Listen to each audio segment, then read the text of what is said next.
Primeira Grande Guerra, a guerra para acabar com todas as guerras, ou Primeira Guerra Mundial, como veio a ser chamada depois que a Segunda aconteceu, né? Mas a época, então, ela foi chamada de a Grande Guerra. Aconteceu entre 1914 e 1918, mas para a gente entender como, por que, onde e por que nesse momento específico, a gente tem que saber, como todos os outros nossos assuntos, a gente tem que ver o que está acontecendo antes e por que aquela situação chegou naquele nível. Então, muito bem, início do século XX, a gente está entrando num período, aliás, está passando por um período que vai ser chamado de Belle Époque. Na segunda metade do século XIX até o início do século XX, depois da segunda Revolução Industrial, com o neocolonialismo, a gente tem um período de relativa paz entre essas potências europeias e a consolidação do capitalismo.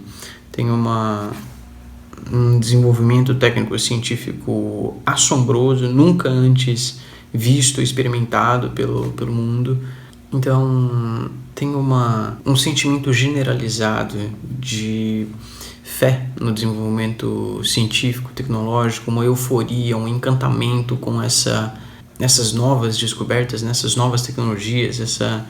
Isso leva, portanto, a uma série de transformações culturais, transformações na cidade, na sociabilidade, nas artes. Dentre essas inovações tecnológicas, para vocês terem uma noção do que surgiu aí, o avião apareceu nesse momento, o rádio, o cinema, e o centro dessas transformações todas, dessa era dourada, foi Paris, por isso chamada Cidade das Luzes. Então, a Belle Époque foi esse período maravilhoso que antecedeu a Primeira Guerra. E se tudo ia tão bem, por que aconteceu uma guerra dessas proporções, que abalou o mundo inteiro? Se tudo ia às mil maravilhas, porque não ia tudo tão às mil maravilhas assim, né? As principais causas que levaram à Primeira Guerra, que vinham acontecendo desde antes, né?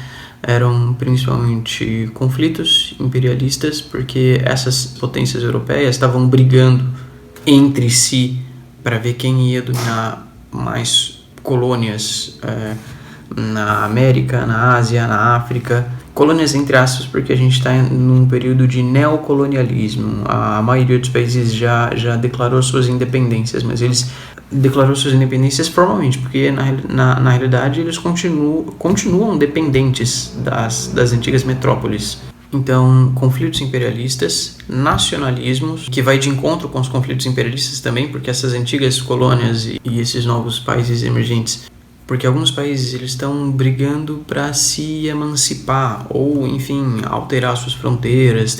A gente vai marcar principalmente a questão da Sérvia nos Balcãs, que querem formar a Grande Sérvia, reunindo todos os povos eslavos, financiados pelos russos, e o pan-germanismo, com a Alemanha à frente, queria reunir todos os povos germânicos no mesmo território. Aliado a tudo isso, nós temos as políticas de alianças, são essas potências, esses países que vão se aliando uns com os outros por afinidades ou por objetivos em comum, e a gente tem dois principais blocos aliados. De um lado tem a Tríplice Aliança, composta pela Alemanha, Áustria-Hungria e, num primeiro momento, a Itália. São chamados impérios centrais. Depois eu ponho no mapinha para vocês verem direitinho, apesar que vocês já sabem disso tudo, né? Tenho certeza. Do outro lado, a Tríplice Entente, que está ao redor da Tríplice Aliança. Tem a Grã-Bretanha, a França e a Rússia do outro lado. Conflitos imperialistas, nacionalismos, políticas de alianças e corrida armamentista, para arrematar essas principais razões que levaram à Primeira Guerra. Essa corrida armamentista foi um período conhecido como Paz Armada. Por quê? Eles não estavam, essas potências, esses principais países aí da Europa, eles não estavam em guerra uns com os outros, pelo menos não declarado, mas a indústria bélica estava se desenvolvendo muito rapidamente, particularmente na Alemanha. Lembrem-se que a unificação alemã e italiana são muito recentes, foram no final do século XIX, 1870, a unificação alemã. A Alemanha, como país unificado, tem 30 anos, 40 anos de idade. Não tem uma geração, tem uma geração que nasceu na Alemanha como país já. Essa Alemanha recém-fundada, ela está despontando no cenário mundial e está gerando receio nos vizinhos, que ela se agigante demais e puxe para si todo. Então, os outros países da Europa estavam com receio desse crescimento desenfreado da Alemanha, porque não só ameaçava economicamente a hegemonia dos demais, mas ameaçava fisicamente também a liberdade de alguns desses países por causa dos projetos expansionistas da Alemanha. Então essa galera foi se mobilizando, fazendo suas alianças por afinidades e objetivos em comum. Então aí a gente já tem todos os ingredientes para fazer a Grande Guerra acontecer. Que foi então qual foi a gota d'água? O que foi que acendeu o pavio para estourar esse barril de pólvora que já estava armado? É o seguinte. Eu vou procurar não sei se tem um mapinha bacana, se eu vou achar um mapinha bacana na internet com essa região específica para mostrar para vocês, mas o mapa da apostila de vocês é muito bom, e é raro eu falar isso, a apostila de vocês não tem mapas muito bons, eu não acho pelo menos, mas esse aqui, ele pega direitinho o lugar, entre as páginas 432 e 433, tem uma em cada uma, abram lá. E é bom que vocês deem uma olhada nesse mapa, inclusive para acompanhar a explicação, porque se eu for falando dos nomes desvinculado dos lugares reais, fica muito pouco palpável, fica meio difícil de entender. Então é o seguinte, no início do século XX, a Bósnia e Herzegovina, um paizinho pertinho da Sérvia, ali perto do Império Austro-Húngaro, ele ficou sob proteção, ele foi meio que anexado pela Áustria, pelo Império Austro-Húngaro, contrariando os interesses da Sérvia, vizinha dele, que queria o território bósnio para ter saída para o Mar Adriático, entre os Balcãs e a Itália. Então, a Áustria-Hungria tomou posse da Bósnia, que era interesse da Sérvia. Beleza, mas o que isso tem a ver com a Alemanha? O que isso tem a ver com a Rússia? O que isso tem a ver com a Inglaterra, né? Aquelas políticas de alianças, isso que tem a ver. Bom, o que acontece? Até aqui a situação é essa, tá? A gente tem um desentendimento ali, tem uma tensão no ar. Só que, em 26 de junho do fatídico ano de 1914, o príncipe herdeiro do Império Austro-Húngaro estava lá pela Bósnia, na capital da Bósnia, em Sarajevo, e ele foi alvejado, ele levou um tiro de um militante sérvio por causa dessa briga pela posse da Bósnia, né? Porque a Sérvia precisava dela para sair para o Mar Adriático, enfim. Então, o príncipe herdeiro do Império Austro-Húngaro chamava Francisco Ferdinando. E ele foi morto pelo menino lá da Sérvia, chamava Gavrilo Príncipe. Talvez eu não vou perguntar esse nome para vocês, mas talvez vocês vejam em outras questões por aí, enfim, o nome do cara era esse. E isso gerou uma tensão muito grande, quer dizer, até então a gente tinha essa tensão latente, daí ela de fato estourou, né? Mas por que ela ganhou uma proporção tão grande? Explico por quê. Porque a Sérvia, ela era meio que protegida da Rússia, e a Áustria era aliada da Alemanha. Então, essas alianças elas começam a fechar o elo, a ser ativadas, por assim dizer. Então a gente tinha ali uma briga, a princípio, entre a Sérvia e a Áustria, né? Mas e daí? A Áustria declarou guerra à Sérvia, só que a Sérvia era protegida da Rússia.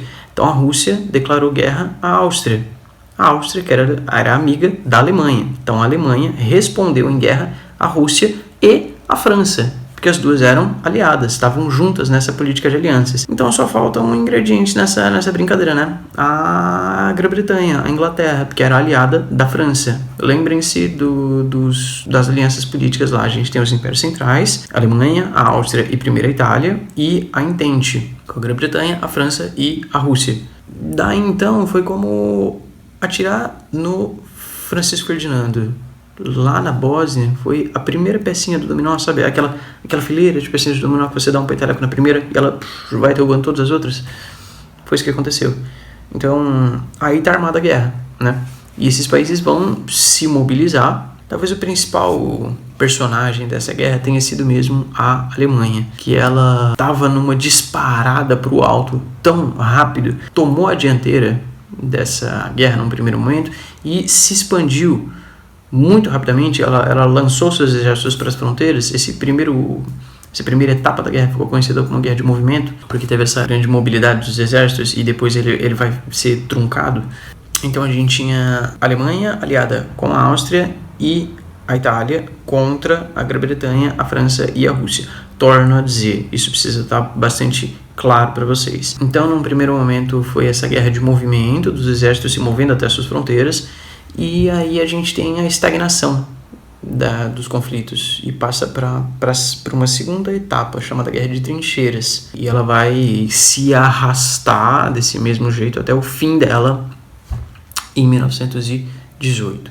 Em 1917 acontecem duas coisas muito importantes. A Rússia sai da guerra e os Estados Unidos entram na guerra. Essas duas alterações foram do lado da Entente. Nesse momento, a Alemanha já estava sofrendo diversas baixas, estava aguentando firme, ele estava segurando as pontas. Quando a Rússia saiu, ela assinou um tratado de paz com a Alemanha, um tratado de não agressão. Ela saiu em 1917 porque ela estava toda arregaçada, não tinha condição de continuar nessa guerra, não fazia mais sentido para os russos continuar na Primeira Guerra. Então eles saíram e assinou o Tratado de Brest-Litovsk, de não agressão entre a Alemanha e a Rússia. Beleza, show de bola para a Alemanha, porque agora eles não teriam mais a distração na frente oriental e poderiam se preocupar só com a frente ocidental. Só que, ao passo que eles perderam a preocupação da Rússia, os Estados Unidos entraram pelo outro lado. E aí foi o golpe de misericórdia, né? Então, 1917 foi um ano de virada muito importante para a guerra, que ainda durou um tempo, ela acabou só no ano seguinte, em 1918. Então, finalmente, em 1918, lá no fim de 1918, na realidade, 11 de novembro de 1918, a Alemanha se rendeu, finalmente. Qual foi o resultado, qual foi o saldo dessa guerra? A Europa estava completamente destruída. Todos esses países que a gente falou, e tantos outros que a gente não mencionou, eles foram invadidos, foram atacados, as indústrias foram destruídas, as plantações foram queimadas, as cidades foram bombardeadas. Teve um rastro de destruição, assim, tenebroso. Então, no ano seguinte, lembrem que a guerra acabou então em novembro de 1918, no finzinho de 1918. Em 1919, no ano seguinte, foi chamada a Conferência de Paris. Então, vários dos países que estavam aliados à Entente, que eram aliados à Entente, eram amigos da Entente, estavam do lado da Entente, dos vencedores, eles se reuniram em Paris para discutir. E agora? Qual que é o que a gente faz? Qual vai ser o futuro da política da Europa e do mundo, né? Porque tinha vários territórios em disputa na Primeira Guerra, mesmo na África e na Ásia. Então, como que vai ser essa nova organização política dos países? Como vai ser as nossas relações econômicas? Enfim, nessa Conferência de Paris ficou combinado deles criarem uma instituição chamada de Liga das Nações. O objetivo da Liga das Nações era tentar resolver quaisquer conflitos entre países beligerantes de maneira diplomática, sem o uso da violência, sem o uso da guerra. O objetivo da Liga das Nações era evitar um novo conflito de grandes proporções. A gente sabe que alguns anos depois aconteceu a Segunda Guerra, então a Liga das Nações falhou miseravelmente na sua única função. Mas ela vai ser resgatada depois, com o fim da Segunda Guerra e a formação da ONU. A sementinha da ONU foi plantada na Conferência de Paris com a Liga das Nações. A Liga das Nações é um embrião do que vem a ser a ONU depois, e a ONU está aí ainda hoje, né? Então, nesse mesmo evento, na Conferência de Paris, é assinado o Tratado de Versalhes, e ele formalmente põe fim à Primeira Guerra. O que ficou decidido nesse Tratado de Versalhes? A Alemanha é considerada a principal culpada dos conflitos dessa guerra. Então, ela perdeu uma série de territórios, todos os territórios que ela conquistou nesse avanço rápido no início da guerra, ela perdeu agora no fim. Ela foi obrigada a pagar uma grande indenização para todos os países vencedores. Ela teve uma série de limitações internas não poderia ter um exército muito grande. Enfim, a Alemanha ela saiu dessa guerra humilhada e escorraçada pelos outros países. Ela foi espremida mesmo. Esse Tratado de Versalhes não foi a solução mais pacífica que a Liga das Nações podia inventar para evitar um conflito posterior. Tanto a Liga das Nações é a sementinha da ONU, como o Tratado de Versalhes é a semente da Segunda Guerra. Ambas germinaram alguns anos depois. Esse Tratado de Versalhes ele foi bastante duro para a Alemanha. Então, para além disso, a Inglaterra e a França saíram muito prejudicadas dessa guerra. Então, eram duas nações que estavam despontando assim de maneira primorosa. As duas estavam no topo do mundo na Belle Époque, e aí elas estão no fundo do poço agora, né? E quem que se dá bem com tudo isso? Os Estados Unidos, lá do outro lado do oceano, que participou da guerra diretamente e indiretamente, lucrou horrores, não teve o seu território afetado pelos rigores das bombas e dos tiros. Então, o território norte-americano ele foi conservado e valorizado. A Europa então deixava de ser o símbolo da prosperidade capitalista e esse título passa então para os Estados Unidos, que o detém até agora, né? Até o presente momento em que a gente está conversando. A Europa foi dividida virou uma coxa de retalhos. Surgiram vários novos países, vários países se destacaram dos impérios anteriores, sentimentos nacionalistas, ainda aquele nacionalismo de antes da guerra, ele se manteve e ganha força agora depois dela, ainda. Vários sentimentos revanchistas dos países que perderam ou saíram muito prejudicados dessa Primeira Guerra, eles alimentavam um sentimento de revanche, de recuperar os danos perdidos. Aí em seguida, a gente vai recuar um pouco no tempo, um pouco para o nosso principal objeto de estudo e um tanto mais para poder entendê-la inteiramente. Mas então isso encerra os nossos assuntos em Primeira Guerra, pelo menos a nossa revisão desse assunto, e a gente vai para a Revolução Russa na próxima aula.